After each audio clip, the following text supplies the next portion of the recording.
Okay. I am live and I am a couple of seconds early.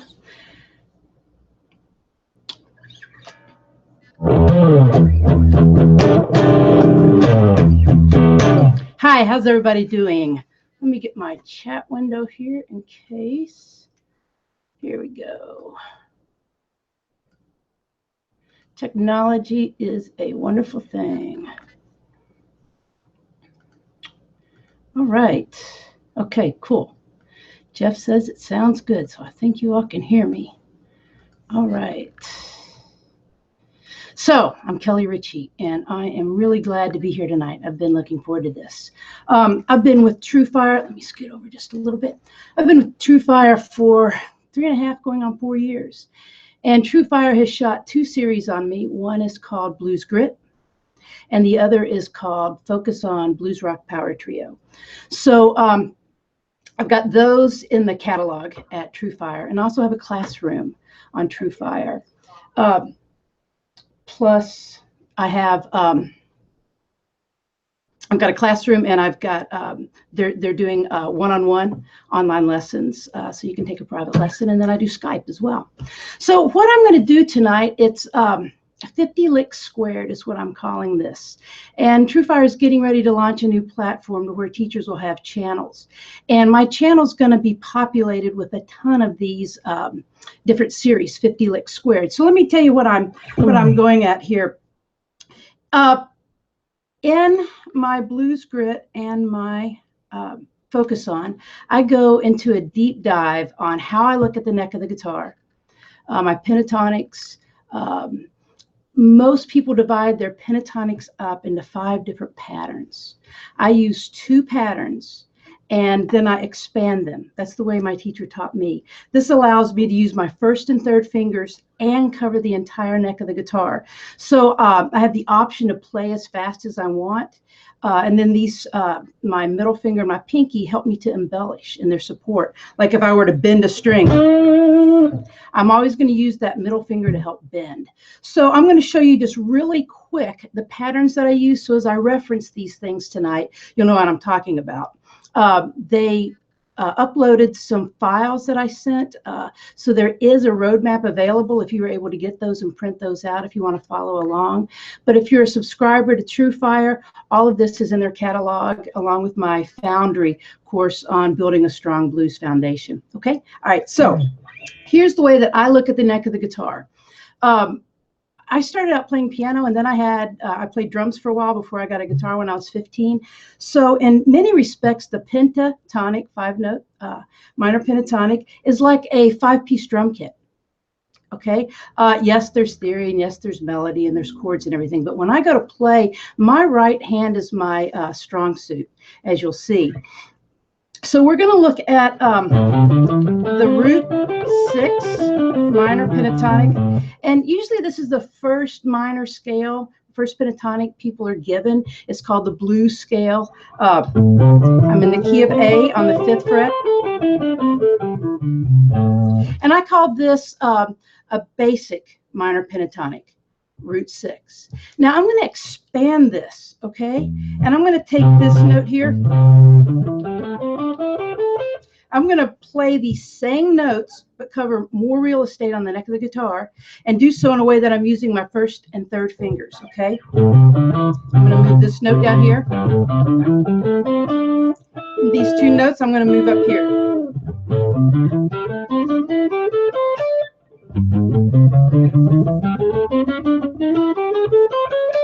Okay, now, so that's my root 6, A minor pentatonic, basic and expanded. Now, the other version of a pentatonic that I use is a root 5, key of A still.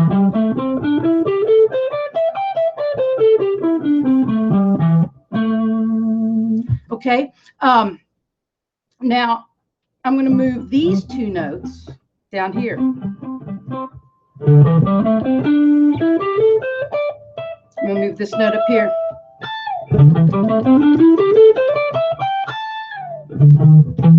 Okay,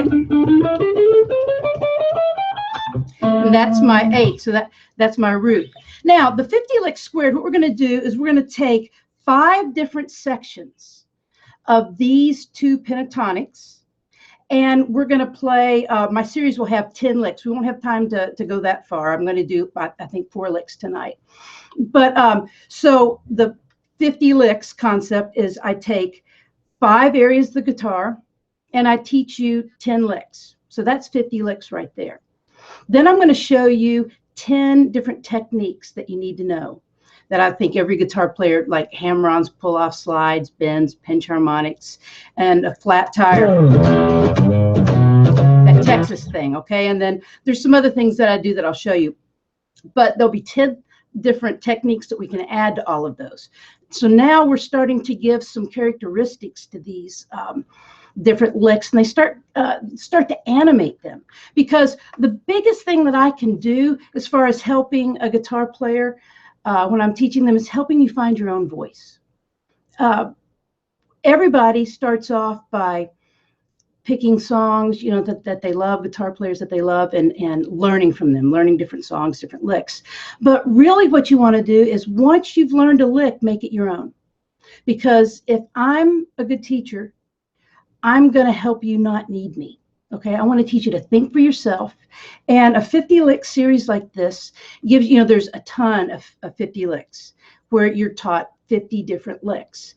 And that can be really helpful. But often I have people say, now, what do I do with these licks? Well, I'm going to try to give you a ball of clay that you can take and mold into you. Okay, so here's the 5 notes. Let me check my chat and see if anybody has anything to say. We've got New Zealand, got San Diego, Texas, greetings. Sweet. Okay, yeah, and they just put on the chat room there the downloads. So if you want to download those files and see this picture. There's a Kelly from Ohio. Sweet. Okay. All right, so within these 2 patterns that I've just shown you, there's that 5 notes,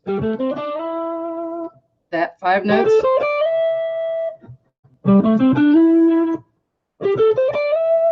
same 5 notes repeated in 5 pockets. You've got 3 of those packaged in the root 6. You have 2 of them packaged in the root 5. Okay, so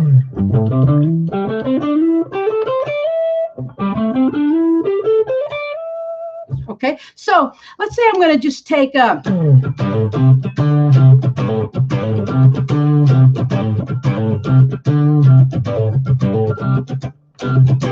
then I can move it up here.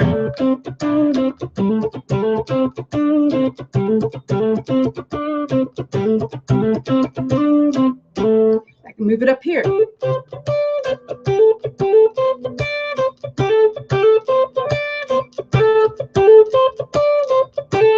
And then here.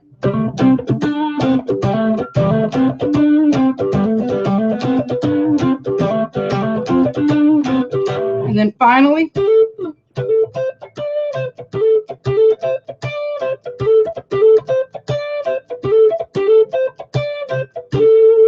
now, when I was playing that, when I'm down here, there's some qualities that are easy to, that when I get up here, there's some vibrato, there's some things I have to kind of tiptoe around a little bit up here. So each of these licks has its own, because of the terrain that the licks fall on, you're going to have your own some sweet spots. Some of these licks play out better, okay? You're going to get some real grit down here. You're going to really, this is a real sweet spot here. Same with up here. So, okay? Now I'm going to add 1 note to that, the flat 5. All right?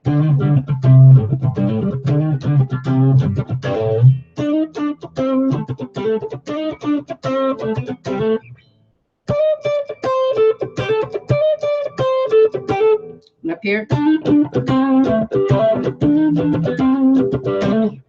And then here.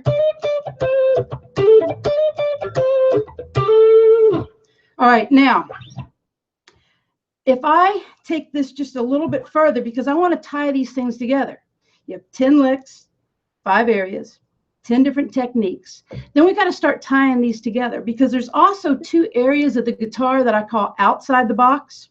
So, and that's on your first 3 strings. All right, so if I'm going to take like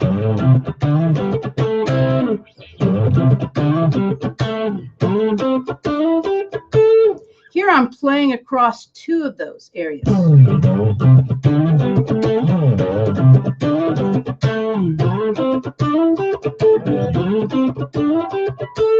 Up here.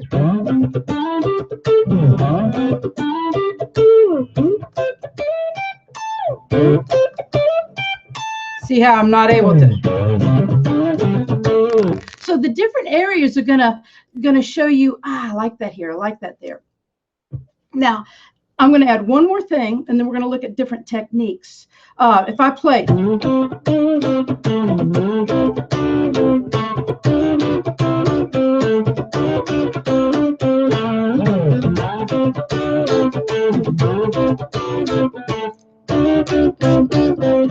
this area allows me to use my my second and third strings, and often I'll bring in my middle finger and my ring.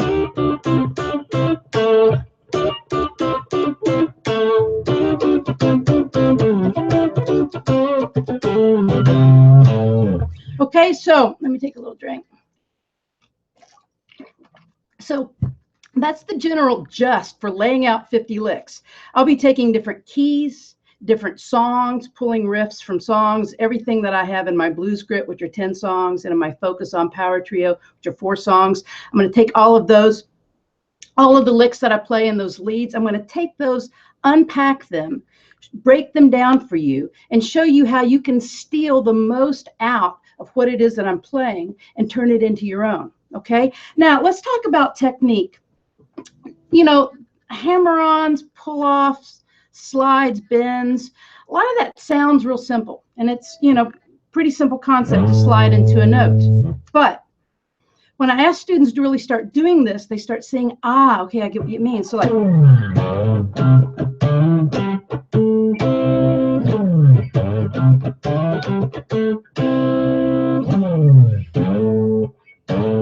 whenever you're learning, it's really important to break stuff down. I mean, really pack it, unpack it, and chunk it down. So I'm sliding down with my second finger, sliding up with my third.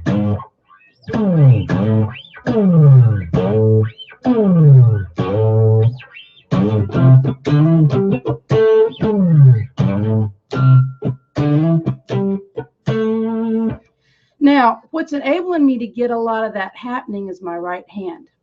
Let's look at some right hand technique. I find that one of the biggest problems students have is getting their rhythm together. Okay, so the right hand, a lot of times people try to play rhythm, and you got to let rhythm come to you. So a good way to get to the point that you really have some control over your right hand, so build it from the ground up. Here's a great exercise. We're just going to take quarter notes, and we're going to mute everything. 1, 2, 3, 4. 1, 2, 3, 4. 1, 2. Now eighth notes. 1 and 2 and 3 and 4 and 1 and 2 and 3 and 4 and 1, 2, 3, 4. Now notice when I play eighth notes, I'm heavier on the 1 and 2 and 3 and 4, 1 and 2 and 3 and 4 and 1, 2, 3, 4, 1, 2, 3, 4, 1 and 2 and 3 and 4 and 1 and 2 and 3 and 4 and 1, 2, 3, 4, 1, 2, 3, 4, 1 and 2 and 3 and 4 and 1 and 2 and 3 and 4 and 1, 2, 3, 4.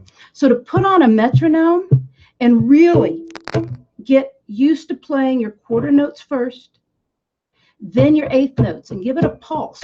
And it's funny, when people some people, like when they're playing, it's easy to start thinking and get stiff and not feel what it is that you're doing. So you want to have your, I've constantly got my foot tapping. And I'm constantly moving to what I'm doing. So make sure that you really start internalizing this and feeling this. The biggest thing that you can do to learn to play the guitar is to connect with it.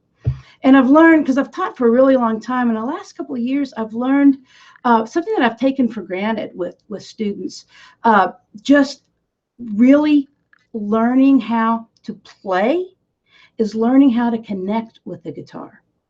So like if you play, let's say, Hey Joe with open chords, you want to, I have people to like take Hey Joe and pretend like there's like people sleeping in the other room, and watch how I'm just feathering the strings. I'm not playing them, I'm just feathering them. Root, strum, root, strum, root, strum, root, strum. Then you can play at normal volume. Root, strum, root, strum, root, strum, root, strum.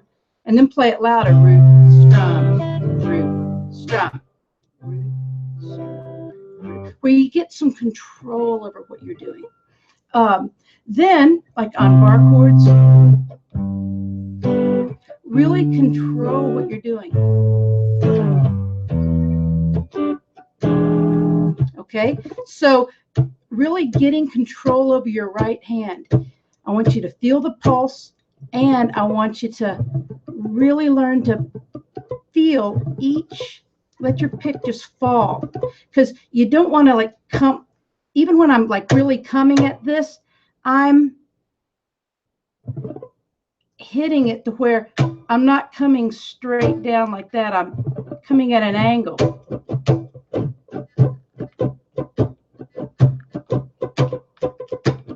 So my wrist is real loose. Okay. Now, when you start doing 16th notes, it's easy to drop your pick. So it might sound ridiculous, but part of learning to play guitar is learning how to hold on your pick. 2 E and a 3 E and a 4 E. See how I'm creating that pulse? 1 E and a 2 E and a 3 E and a 4 E and a 1 E and a 2 E and a 3 E and a 4 E and a 1, 2, 3, 4, 1, 2, and 3, and 4. Now, let's apply that to playing. So let's say I'm going to stay in the key of A.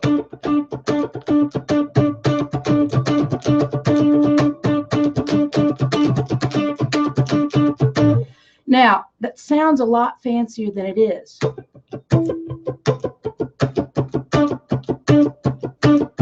See how I'm muting, especially this middle finger, and then I'm just pushing my ring, my third finger, I'm pushing the note down to the string, to the neck, letting it up. So 1 E and a 2 E and a 1 E and a 2 E and a 3 E and a 4 E and a.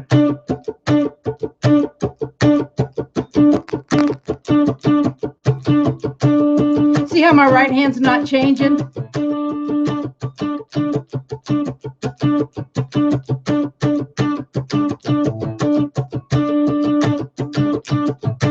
So you really want to get control of this, learn to mute, and then let time come to you. Just meet time where it is. Just push down. So I'm not. So if you'll really it's kind of like meeting yourself in the middle. If you'll really start developing your right hand, learn your roadmap with your left hand, they'll start to meet. When people come to me, they've because there's so much stuff on the internet. There is a million free tutorials on how to do everything. I just moved into a new place, and how to hang curtains, how to do everything that's on YouTube. So you can. A lot of people come and they've learned pieces and parts of songs, but putting the whole song together is it's a problem. It's like they won't have a strong foundation, so they'll learn pieces and parts in it, maybe even learn a whole song, but then they can't transfer that into something that's theirs. So going to a jam session seems really terrifying because they've learned a song. Now, if they have to play that out of context, it can be really unnerving. So one of the reasons, other than the fact that I love blues rock, but one of the reasons that I enjoy teaching blues is because it's a ball of clay. It's 3 chords and a 5-note scale. So in taking like the 50 lick series, where I'll take each key, break it down into 5 sections, start building all kinds of just, you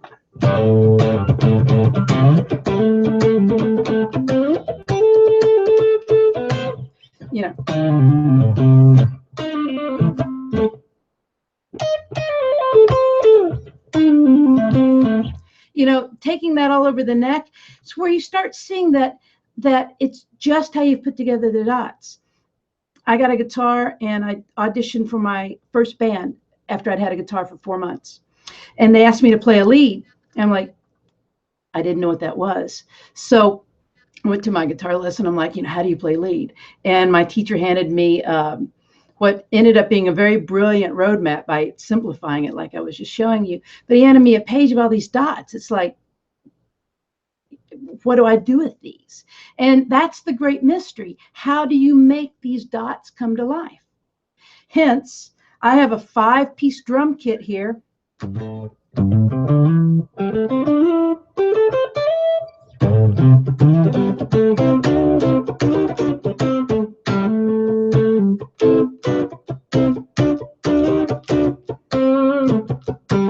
So getting the right hand going, getting your slides. Then let's look at some other things that you can do. Hammer-ons is when you take a note and literally come down on the string and it plays itself. And then pulling it off.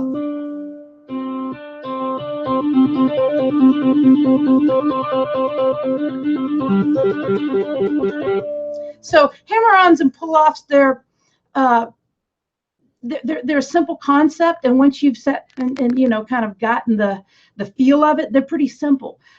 Where to throw those in? Eddie Van Halen, built his career on hammer-ons and pull-offs. I've done a little bit of that. I mean, he was a huge influence on me early on, but there have been a number of guitar players that I took little things from. And one of the things that I took from him are sweep notes, which I'm going to talk about in just a second. So you've got slides, hammer-ons, pull-offs. Then, and you've got the right hand happening. Then a couple of other techniques that you can use is using your middle finger, because it's like my right hand is like a paintbrush. If I were painting like eyelashes, and I'd want to get a tiny little paintbrush. If I were, I would want to use the same paintbrush if I were, painting the side of a house. So by using my middle finger, I can get a lot more nuance out of a note. So listen to this.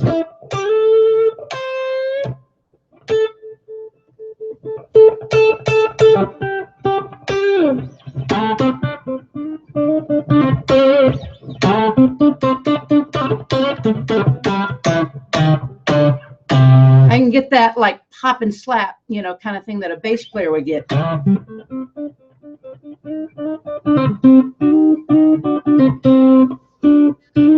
Here I'm using my middle finger and my ring finger.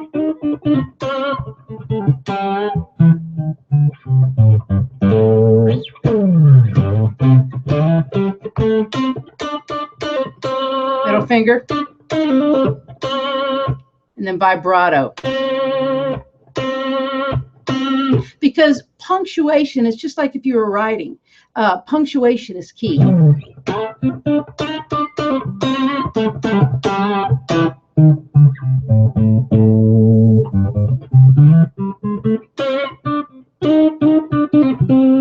Okay, so using the middle finger, and you can practice your pentatonics. I put my pick between my middle finger and my first finger, so I can just go like this, just like a drummer twirling his sticks. You need to get really comfortable with this. And some people that I've taught, they're like, I don't like to use a pick. I typically say, well, I don't care. I want you to try. Okay. And if you've been like, playing and you're most comfortable without a pick, it's not that scary if you'll just get used to holding it. So I tell people, like, just carry it around with you and don't set it down for 30 days. It'll start feeling comfortable, and then practice with it. Okay. So you can just take it, hold it with these 2 fingers like that, and then stick it in between the 2. So I'm constantly, putting it here so I can use my thumb.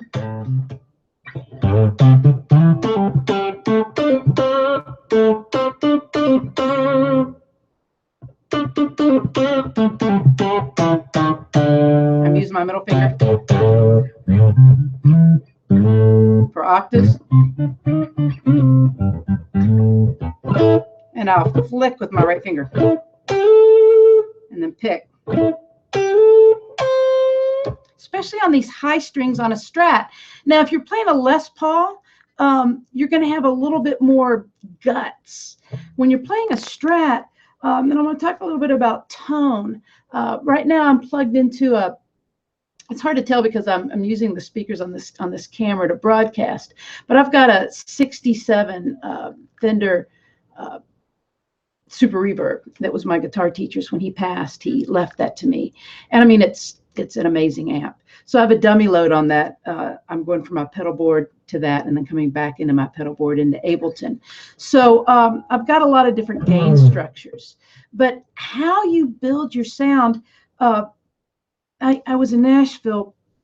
I used to go see Warren Haynes play, and they'd have a jam session. We'd sit in. It was when I first moved to Nashville years ago, and before Warren joined the Allman Brothers. And he would, anyway, I was always excited about seeing Warren play. I mean, he's such a great player, and he's such a great guy. One week he wasn't there, and there was a guy that came in, and I should have known Nashville's really got great guitar players. But a guy comes in, and he's got this Polytone amp, it was a small amp. It's like one of the Roland Cube amps. It's the size of a 12-inch speaker, and no pedals. You had a Les Paul and one of those curly, wound guitar cords, and he plugged in, and I'm like, I was bummed because Warren wasn't there. And wow, when he played, I'm like, whoa, he was great. And so I went up to him, and I'm afraid I was rude, but I said, yeah, how are you getting a sound out of that? And he looked at me, and they said, yeah, she plays it, it's, and he goes, do you ever play your guitar unplugged? I'm like, only if I have to, people are sleeping. He goes, well, that's your first problem. I'm like, all right. He said, it all starts in your hands. And it does. So I started that night. I went home, I unplugged my guitar, and I sat and played it for a number of days. I did all my practicing not plugged in because I didn't really think about feeling a note.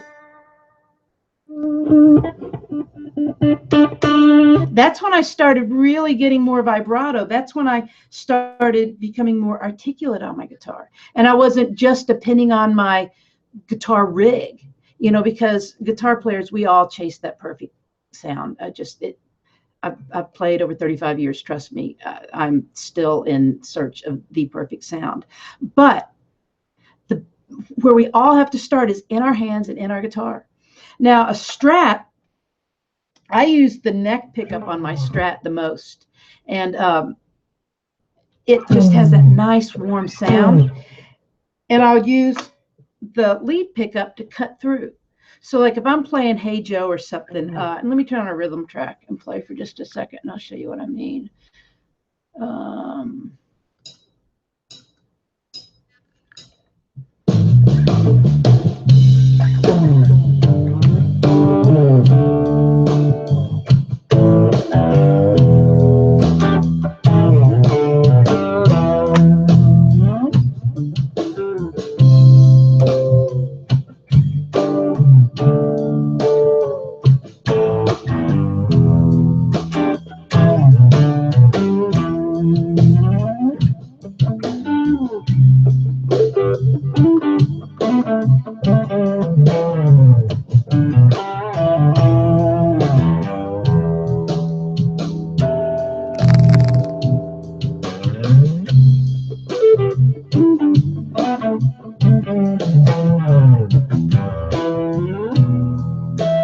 I'm going to put it down to my lead pickup and play.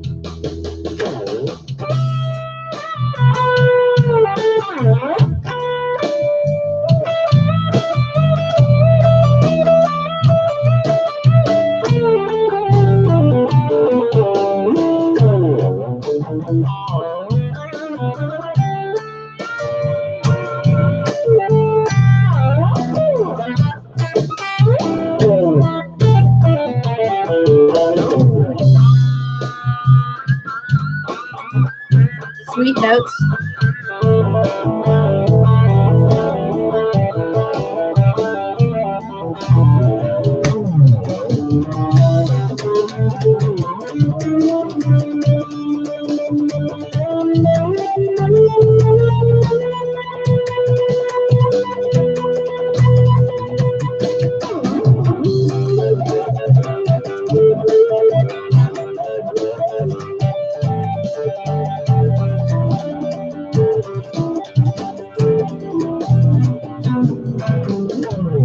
Okay, now I want to talk about some things that I just did. I've been playing Hey Joe for a long time. It was one of the first songs I ever learned, but that was in the key of E. And I incorporated some sweet notes in there.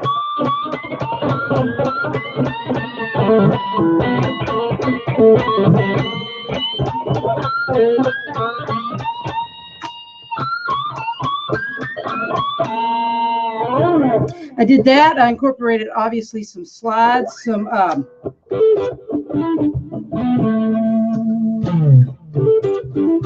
and the lead pickup really cuts through, but a lot of lead I'll play, it'll be on my neck. But when I want it to really pierce through, I just switch between these two pickups. I never play in between. A lot of traditional blues players do.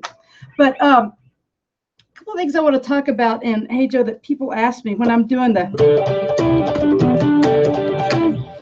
there's a lot of stuff I've got going on with my right hand there. So like when I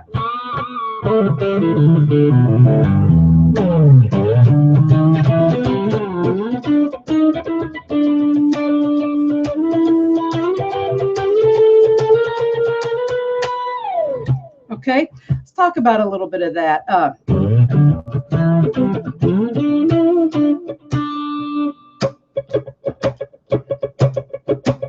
That's all my right hand's doing.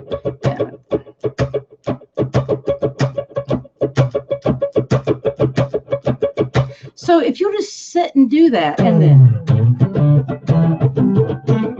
you can just play your pentatonic with your right hand going. You can just practice your scale. Down, up, down, up, down, up, down, up, down, up, down, up, down, up, down, up. It's a great exercise to do. Okay, now when I come up here, a lot of people will say, after they've seen maybe a live performance, like, what are you doing? What's that chord up here? It's not. I'm just playing my pentatonic, but I'm leaving my pinky anchored.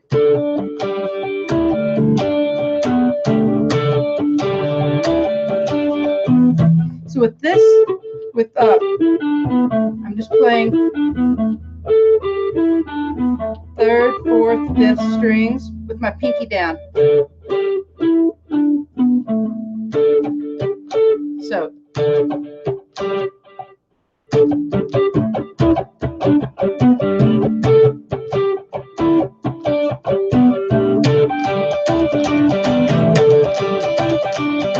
then I'm putting that accent. Dun, dun, dun, dun, dun, dun, dun, dun. Okay. So a pinch harmonic, you're literally pinching, just like if you're going to try to get something, scrape something off, you'd really hold onto this pick, you know, to rub something off. Well, when you pinch down on this, then you've got just razor sharp. The best place to learn how to play your first pinch harmonic, if you've never done one, in the key of A, right here in the middle of the neck of the guitar. on your 3rd string, 7th fret. And you're just gonna come straight down. And as you move back and forth, you make overtones ring out different frequencies. I'm doing nothing but just pushing the note down here. So once you get that, then you can take it. I'll go back to the key of E.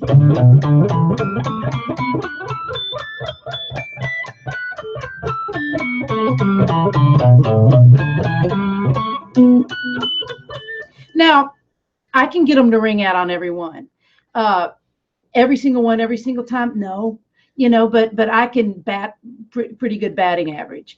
So it's not so much that you get every single one as that you try to get every single one. So you develop that feel. So, you know, it gets kind of boring. Just, okay, practice your pentatonics back and forth. Let's do the basic. Now let's do the expanded. Do them back and forth. I used to have people do those back and forth 12 times. And yes, that's what I used to do.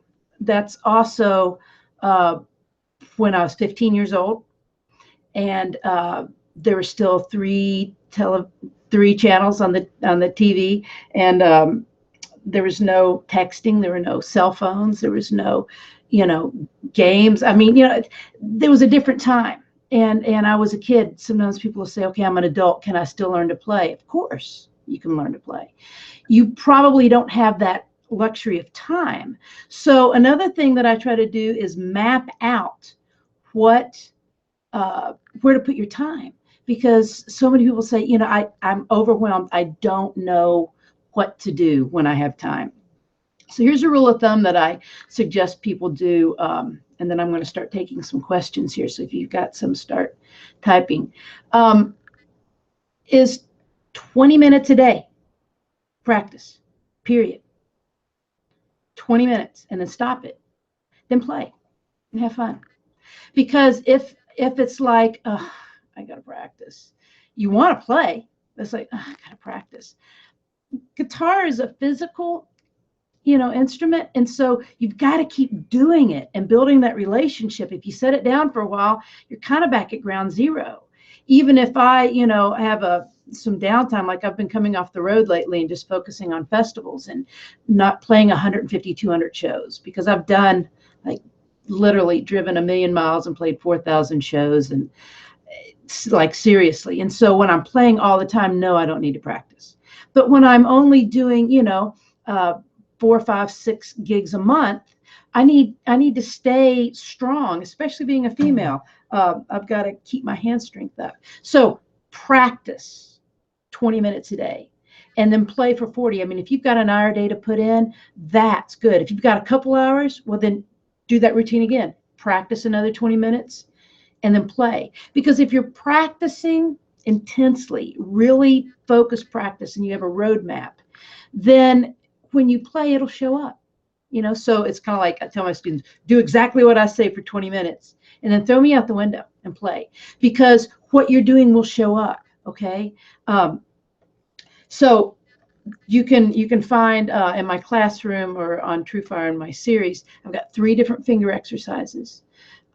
We never graduate from those. It's like calisthenics in the gym, sit-ups, push-ups, you know, jumping jacks. I mean, those things you never graduate from. That's kind of where you tweak your dexterity and your motor skills. Make sure you know your pentatonics. And again, I'm talking blues and blues rock. All of the techniques that I use are in, you know, my classroom. They're in the materials there. One other thing that I find people really want to know about is that Texas shuffle, or that flat tire.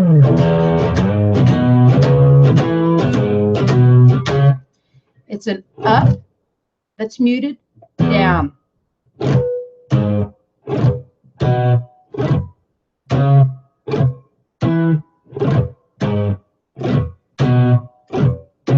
Now it's hard to keep it muted. You've got to keep it muted down here. So that's why. So when you're practicing your pentatonics, Watch how my hand is shifting.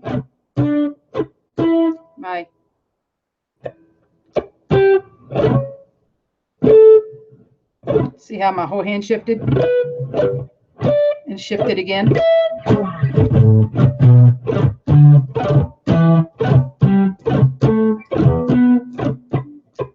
Okay, so you can take all these techniques and run through your pentatonics that way. You know, middle finger, pinch harmonics. Then put on a rhythm track and play to it. Practice to it. You know, put on some kind of a drum groove to practice to, because you want to feel each note, constantly be tapping your foot, feeling the groove. And feeling the groove, let me get over here to the chats.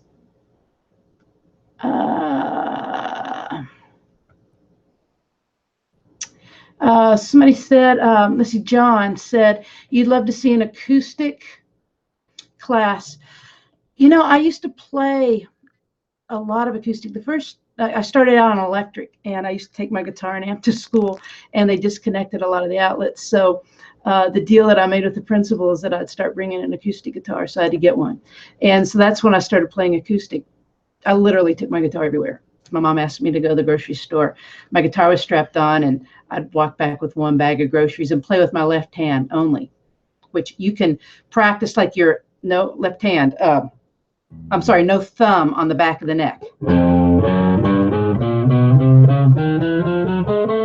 Doing your finger exercises that way, tremendous strengthening, because when you do it that way, you've got to stay on the tips of your fingers, and it forces you to.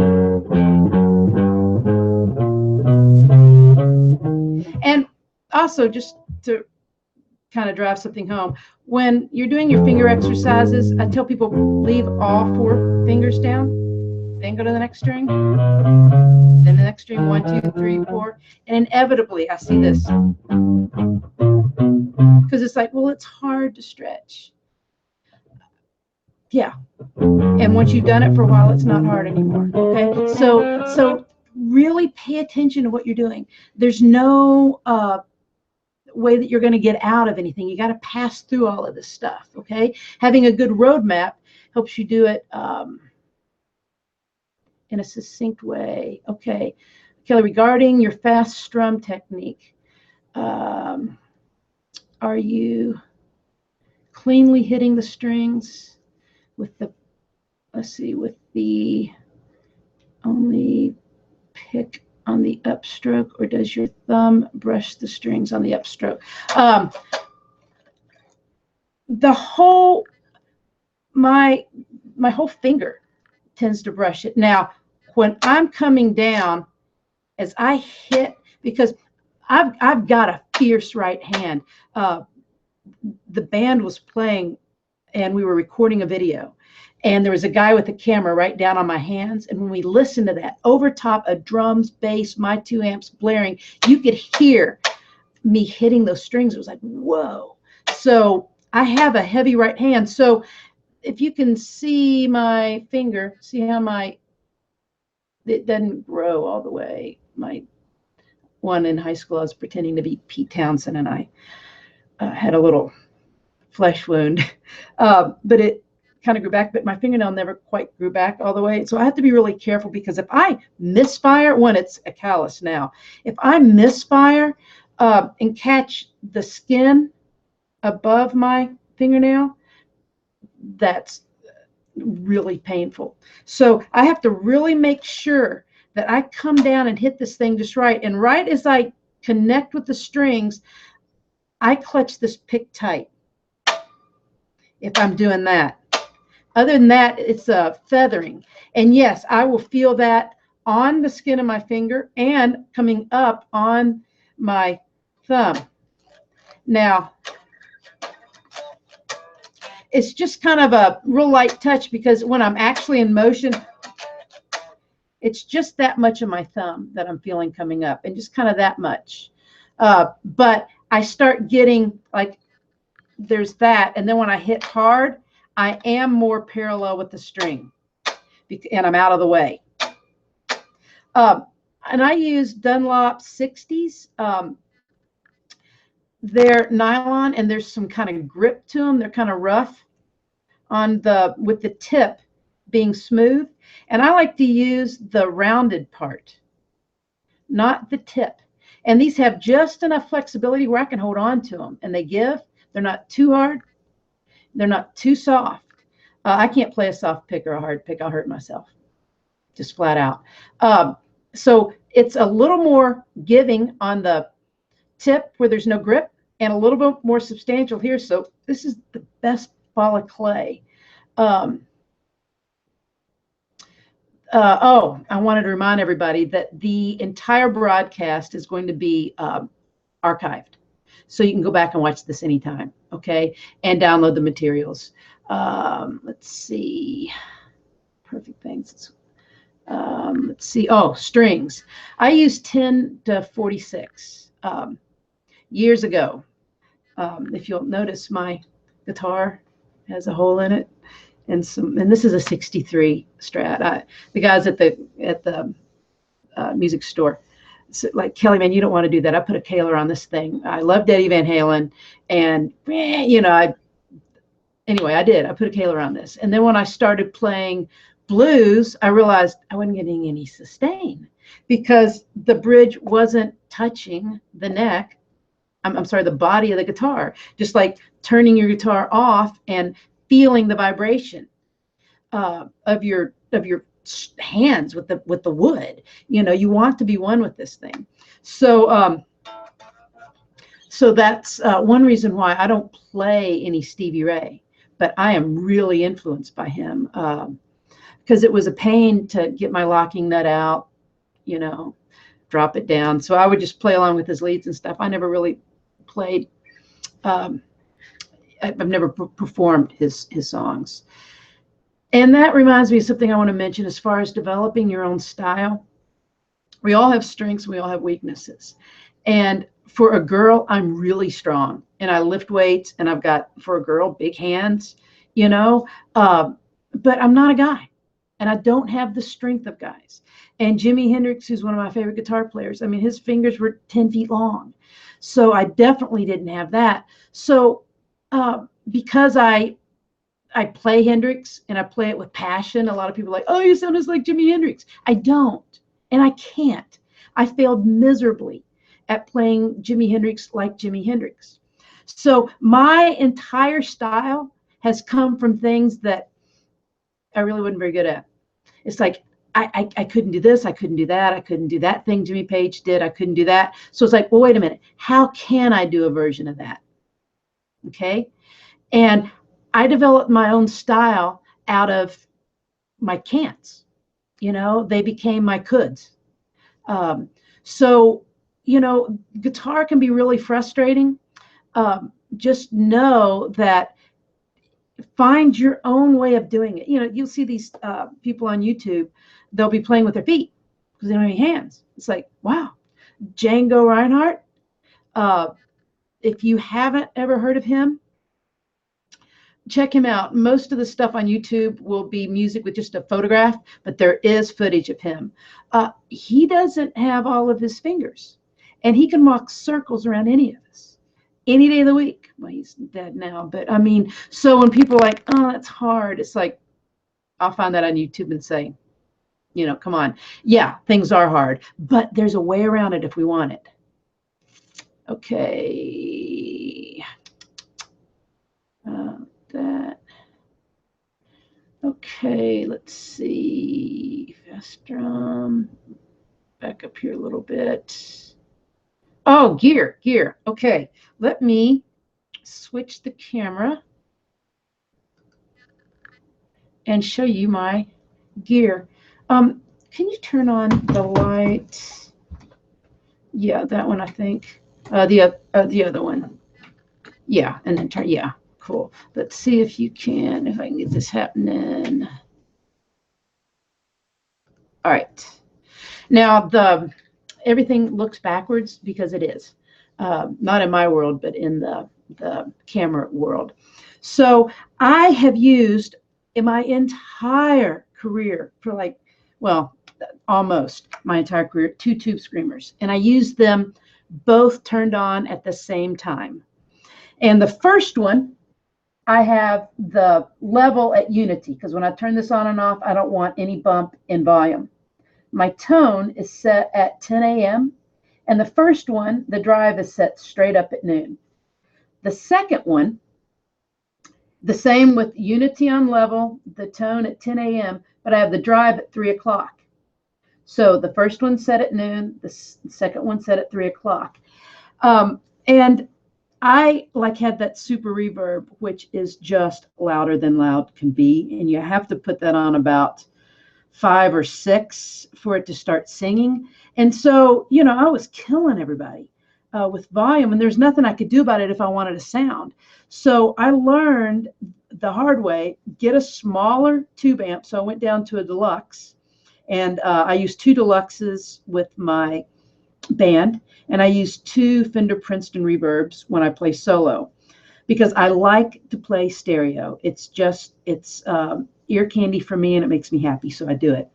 But by having a low watt amp, you can turn on both tube screamers, and you're going to get your sustain, period. You're just going to get it. It's going to be right there.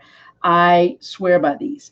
Now, recently, like I have 2 here. I've got 2 in my closet, 2 in my purse, 2 in the van. I mean, I've got tube screamers everywhere because I don't ever want to be stuck with that one. But recently, I got a whole bunch of new strumming gear. I have 2 pedal boards down here. I'll show you this one first and then the other one.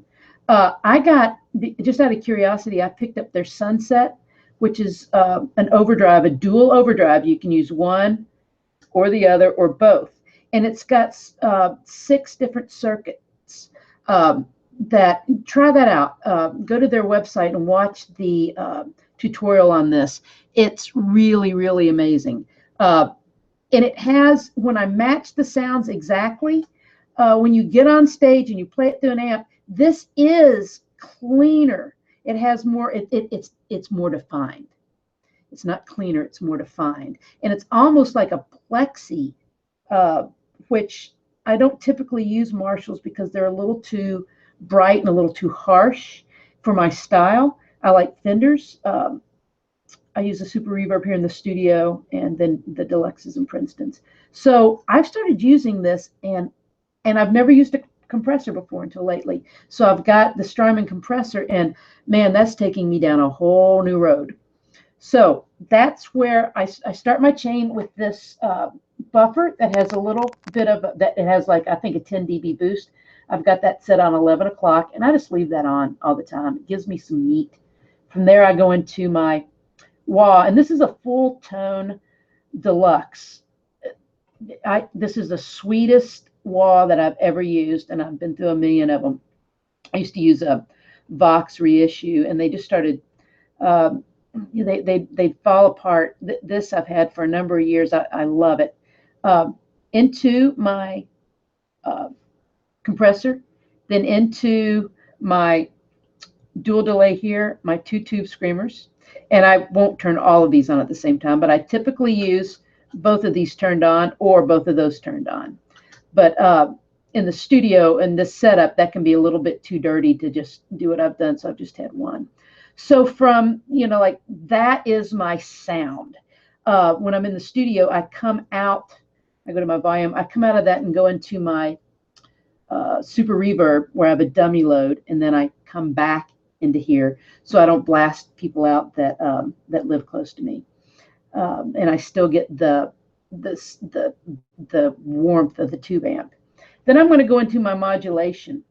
So I've got the Strymon Mobius. I love the let's see, the Univibe.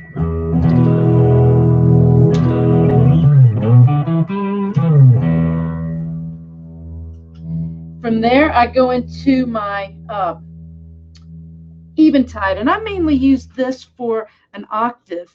I play a solo show where I use loops and beats, and my guitar looper, different beats, and Man, it's like the Kelly Richey blues experience. It's, you know, a wall of sound. I use stereo amps, and yeah, I'm having a blast. So, and I really like the black keys and Jack White stripes. So having this,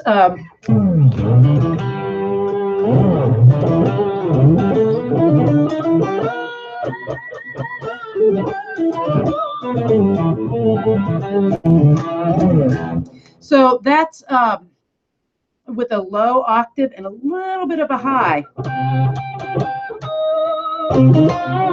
So if I lay into it for pinch harmonic, it really pops.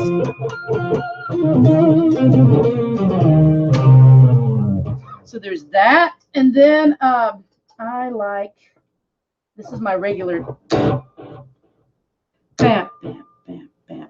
The first hit is always the biggest. And after 4, it's faded away. So, and then I like to use a ping pong delay. And I doubt that mic's in stereo. You might be hearing that.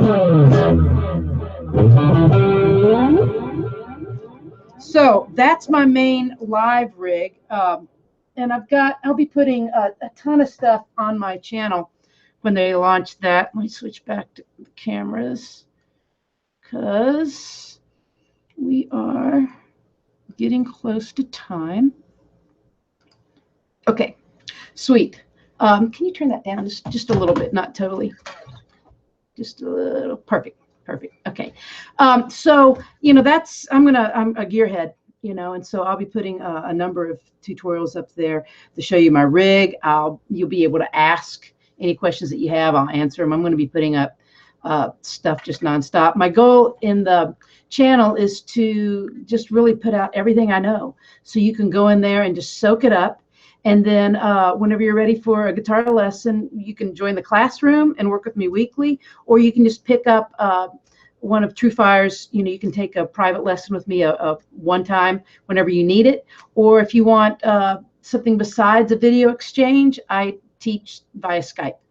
I've got students all over the world. So from Australia to, you know, Turkey, you know, it's been fun. So wherever you're located, I love to teach. See if there's anything else. Who inspired me to play guitar? That's one thing I'm going to put up on. If you go to kellyrichey.com, I'm going to be putting up some materials where I've got a whole list of people that inspired me. One thing I'll show you real quick. Where I learned everything that you need to know about the first 3 strings was from Ace Frehley, a song that he did on Kiss, the first Kiss Alive record, and it was a guitar solo he did called She.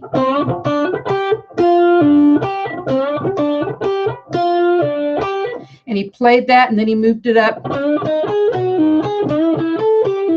and he went all the way an octave higher, and by the time he got up here, he was flying. So that was I have to admit it, in junior high school, I liked Kiss. And there's another, REO Speedwagon. These where I started really seeing my pentatonics. They had a record, double live, You Get What You Play For. And there was a song on there, Flying Turkey Trot. Great guitar solo by Gary. Peter Frampton's Frampton Comes Alive, Do You Feel Like We Do? Jimi Hendrix, Hey Joe, Purple Haze, Led Zeppelin. That's the quintessential 3-piece band. The triplet chord is da-da-da-da-da-da-da-da. You're playing in a 3-piece band. It's about leaving holes, not filling them up. So Heartbreaker was the first Zeppelin tune I learned. Whole Lot of Love. And then the first time I ran into a pentatonic challenge, a major pentatonic challenge, was with Livin' Lovin' Maid. That's when it was like, wait a minute, what's going on here? It's different. Pink Floyd's Wish You Were Here album. My favorite guitar player in the world, Roy Buchanan. Go on YouTube and check out Roy Buchanan, his version of Hey Joe during it's the Austin City Limits broadcast. I think it's 1977. He does Hey Joe and he does Down by the River, and just sit down, and it's the greatest thing you'll ever hear. I promise. If you think I'm wrong, please let me know. I mean, it's out of this world. So Down by the River, his version, and Hey Joe, his version on Austin City Limits. And then he had a instrumental CD called You're Not Alone. And that's one of my favorite records. Van Halen 1, Life Changer. And then Cream Live, I had somebody gave me an old 8-track player when I first got my very first vehicle and pickup truck, and I was starting to play gigs, and you know, they didn't work so well. A lot of you may not have ever even seen one, but I'd stick a pack of matches. I had a Cream Live, and it was stuck in there for a couple of years, and so I know every lick to that record. So Cream Live is great. Eric Clapton's 24 Nights, it's a double album. Joe Walsh, the James Gang, their greatest hits, and The Smoker You Get, the Player You Drink, his live record. And finally, Leonard Skynyrd, Street Survivors. It's the baddest record on the planet. I mean, those boys can play. And I continue to go back to that and just be humbled. So those are some of that's kind of the trail of where of my journey in the first 18 months of learning how to play the guitar. So kellyrichey.com. You can email me, kelly@kellyrichey.com. I've got a classroom at TrueFire, do one-on-one lessons through TrueFire. The TrueFire platform, if some of y'all are watching this and you're not a member of TrueFire, sign up. There are thousands of videos, and there's some amazing teachers. I'm constantly going on TrueFire and seeing what people are teaching. There's just an encyclopedia that never ends, and everybody's different. And so there's all kinds of teaching styles, all kinds of things you can learn. I do what I do, and I'm all over that. But I can teach what I know and how it is that I play. So, and then if you want Skype lessons, I'd love to work with you in any way, shape, or form. But keep an eye out for when TrueFire launches their channels. It'll be hopefully within the next month. And I'm just going to be putting stuff up nonstop, building relationship with students and building a community, of gear, going down that rabbit hole of Power Trio and helping people build a strong foundation and build connection with their guitar. Okay, so any final thing? Yeah, you can watch this whole broadcast over and over. Please send it to your friends. And if you go to my website, you can click at the top and see my YouTube channel, and you can go to my Facebook fan page. Please give it a like and drop me a message, okay? Keep in touch. Let me know how you're doing. And if you have any questions, don't hesitate to ask, because that's what I'm here for, okay? All right. Anything less? Let's see, Kelly. Through all genres, when you're jamming, doing jobs, what 3 progressions do you see all the time? It's a 1-4-5 progression.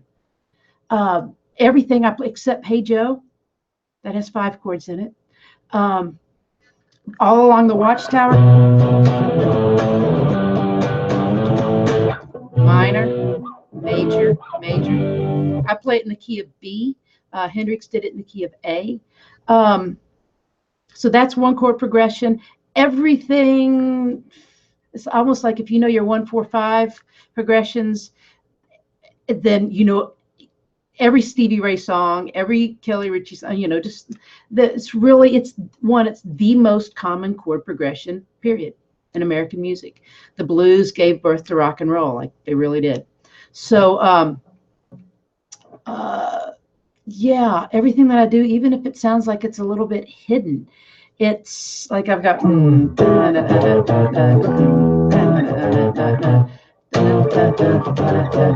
it still ends up being a 1-4-5.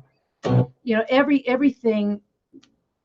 Look for that first, okay? Argentina. Let's see if there's any last thing. Thank you all so much for tuning in. I covered who inspired me on the guitar. Sweet. Okay. Tune in, watch this again, share this with your friends, hit my Facebook page, say hello, hit me with an email, and then check out the blog. on kellyrichey.com, and I'm going to put up some of these extra materials for you. Okay. All right. Thank you all so much. Take care. All right. Bye-bye.